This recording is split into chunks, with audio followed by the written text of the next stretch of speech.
Let's talk RCO control arms. So these are our RCO lower control arms that we released, fully forged MQB lower control arm with revised geometry, so increased camber, more caster, and then revised density bushings, so much stiffer, less sloppy bushings on the inner control arm.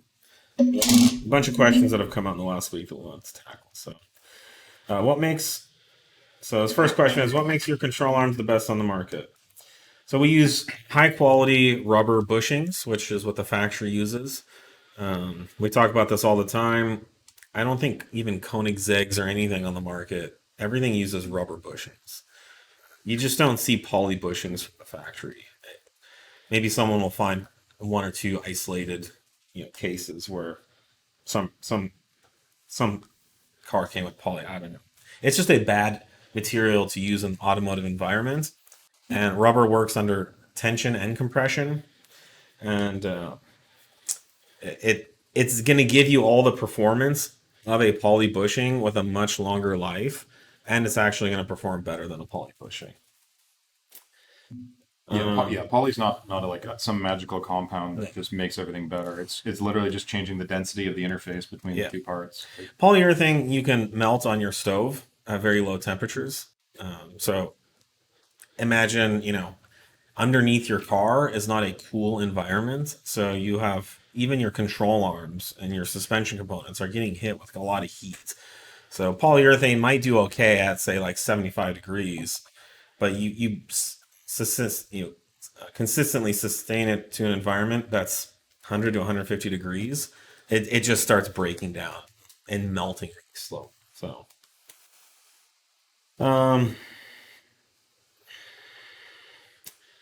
asked, when is it appropriate to use a poly suspension bushing versus a rubber bushing? Honestly, I can't think of an example. No. The reason why poly gets used is, again, it's easy to manufacture. It's super easy to make. You can literally 3D print a mold and mix up some essentially a polyurethane resin. Anyone at home could make a clay mold, get some clay, form it, or you can go to Tap Plastics and get some of that silicone mold making gel, make your own mold, and you can just go on your stove and 200 degrees, you can melt poly and you can pour it in the mold. So, that's why the aftermarket makes things out of poly, because it's easy to make it out of. But it's not a good material for automotive parts. And again, show me one Volkswagen or Audi part that's made out of polyurethane. In a mechanical use case. Yeah, I mean, let's put it this way. Show me 100 poly parts, because Audi produces what, billions of different automotive parts, hundreds of millions. So show me 100 poly parts, and then we could talk. Even on you go to the racetrack, go to Grand Am, go to I don't know, F1 cars aren't running polyurethane controller bushing. Are these arms compatible on the TTRS? Yes, when you swap to factory RS3 ball joints or the 034 RCO ball joints, which you should do.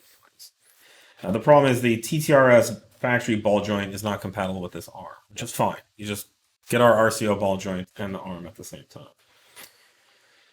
Will the camber adjustment stay true over time, or can it shift? No, it stays true. It cannot shift. The camber from the control arm is precisely controlled by where the ball joint is bolted down. Once the ball joint is clamped into the control arm, it cannot move unless it's installed incorrectly. Yeah, and there's no difference here to some of the factory provisions, like on the TT, you have a slotted interface. Yeah. Whereas on the MQB, it's not adjustable. So it's not like we've invented or added some new non-OE design specification. We simply spec this with a slotted adjustment. The interface is the same as many stock cars. Yeah.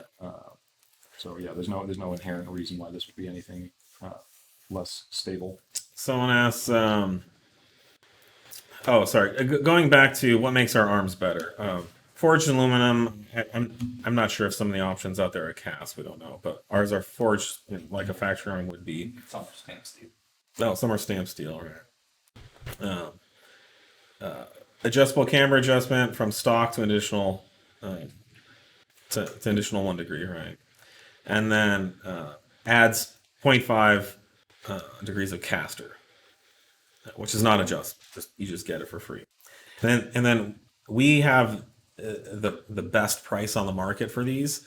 This is a top quality premium product. We don't know why everyone else charges so much money for theirs. We have a good profit margin on these, but we are the lowest price on the market, the best value on the market. How much camber is too much? I see some setups advertising over -4 degrees camber.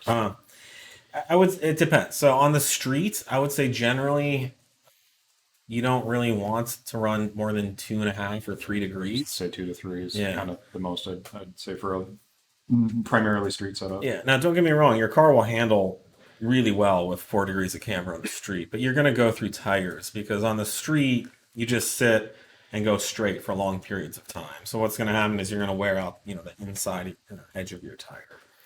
On a racetrack, we have set up cars with up to 7 degrees of camber, and this can actually help tires last much longer on track because you're turning almost the entire time. Most of your load on the tires is in a corner. Yeah. Or So where when you have camber and you're on a racetrack, when you load up, that outside tire actually will sit flat. When you have the right amount of camber, you maximize the contact patch area. So the kind of the condition that would wear the tire the most, you have the tire sitting flattest. Now, without any camber, your tire is going to be riding on the outside edge, and you're just going to wear the outside edge off. And you see this at the racetrack. take any stock Volkswagen you're adding to the track, Yeah. and hoon it around for a bit, and you're going to have like the outer inch of tire is going to be just destroyed compared to the rest of it. So I would say on the street 2 to 3, on a track you could dial in up to 6 or 7. I think the average track day car like 3 to 4. It's going to depend on your tires and setup. I mean, tires have a huge effect on how much camber they want to run too. The right way to set up camber on the racetrack is to do tire temps, and then you can see where your various tires are touching. Tire temperature as well. Yeah, tire temps. So you measure the inside, the middle, and the outside edge of your tires, like literally as you come off track. You generally want to have someone there helping you with this because it's you want to come off as at temperature as you can. Take measurements across the tire. And then you're going to be balancing all different kinds of variables, from tire pressure to camber. And then there's going to be, sway bar settings involved and driver preferences. But, what we've seen on the street, put like 2 to 2.5 degrees, you will have good tire life and the car will just be transformed in the way it handles. You have so many suspension modification options available now. What setup do you recommend for these various use cases? Yeah, so there's a saying: the death of decision is too many options. So we do want to offer the most options on the market for anyone looking to set up their MQB. However, we realize the confusion, so we're trying to make the decision matrix as easy as possible for you guys. So we just kind of put up some generic stuff. Feel free to contact us if you want to talk more. So if you have no mods done in your car yet, we would recommend lower control arms first, with everything else stock. That's going to give you an additional degree of camber, some more caster, and then add lowering springs and the rear sway bar. That would be a good first step. Daily driver, weekend car, hitting the occasional back roads. Definitely lowering springs, rear sway bar, and the control arms. Daily driver and occasional track day autocross days. The camster mounts or RCO ball joints. If you need more tire room, go camster. RCO ball joint require extending tie rods, which we will come out with. So one of the issues is if you give yourself camber through our strut tops, you'll actually gain tire clearance because you'll be moving the tops of the tires. But if you do camber with the control arm, you're moving the bottom of the tire out, so you're actually decreasing. You're giving yourself a wider front track, But with all the options we have, you can get as much camber from the top or the bottom as you like, to maximize that. But if your goal is to get the most tire under the fender possible, you're probably going to want to use our strut mounts to get that extra camber in there. Our camster mount will give camber and caster, which is a really nice option. And then for track guys, you can pretty much use everything, and it will give you a lot of adjustability. You can get up to 4 or 5 degrees of camber. You'll maximize the amount of caster you can get.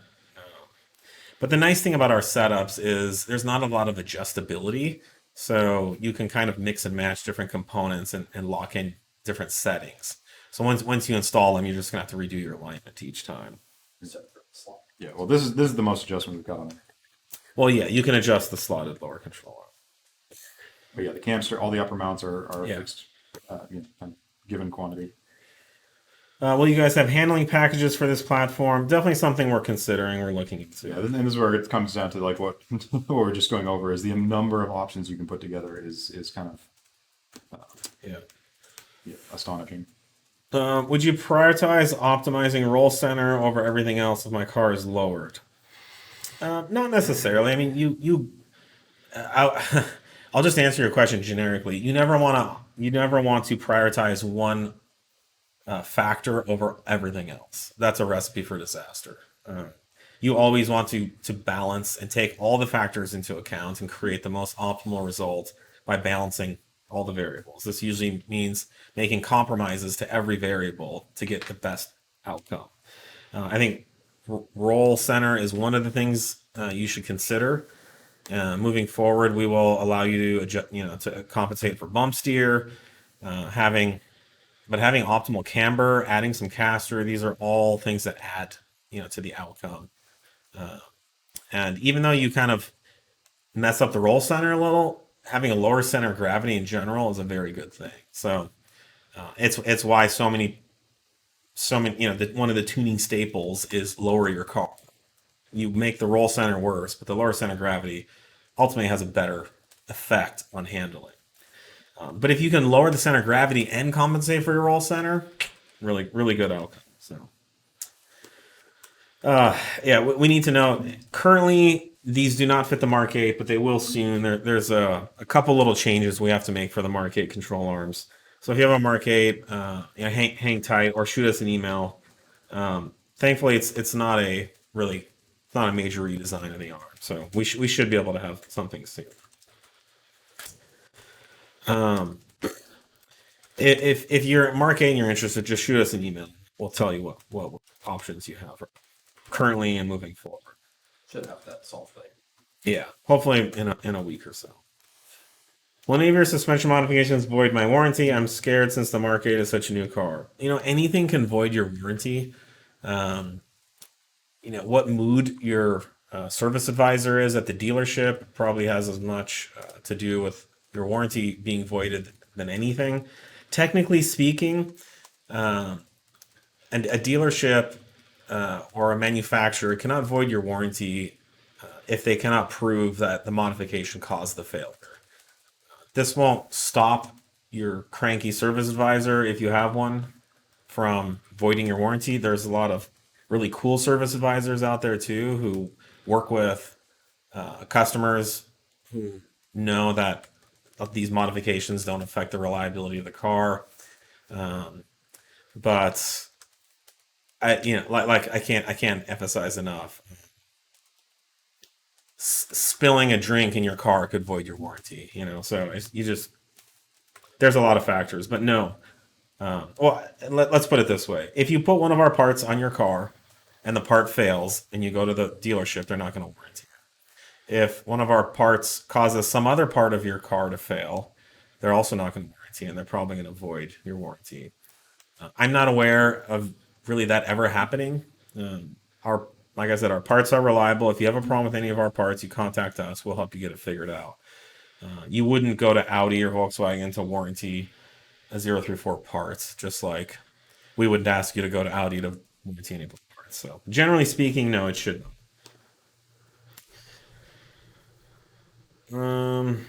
Do you finish with the track guide? Last piece of the. I think so. We would basically just throw it all out.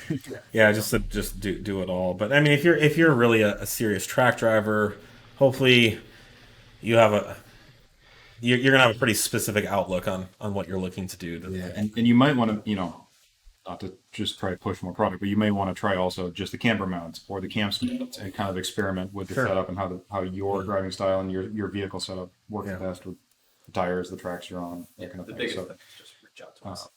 yeah, we're always here if you've got questions for any of the setups.